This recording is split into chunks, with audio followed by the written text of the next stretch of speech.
2 minute के लिए ये मान लीजिए कि मैं आपकी वाइफ। 2 मिनट में फिर क्या होगा? फोन बजा पैसे वाला सीन नहीं है। अरे चिंटू, क्या?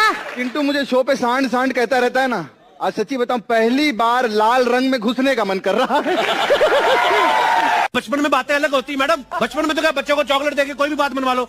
अब मेरे मन में जो बात है, मैं तुम्हें चॉकलेट दूं, तुम मानोगी?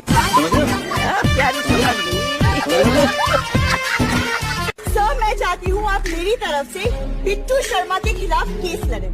ठीक है, बिल्कुल लड़ूंगा, लेकिन केस क्या है?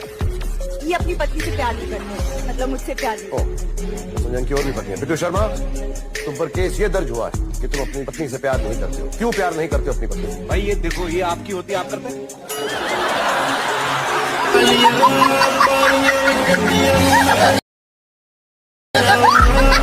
दूसरों के कमर की बटरफ्लाई देखते हैं आप, हमारा केकड़ा नहीं देखोगे।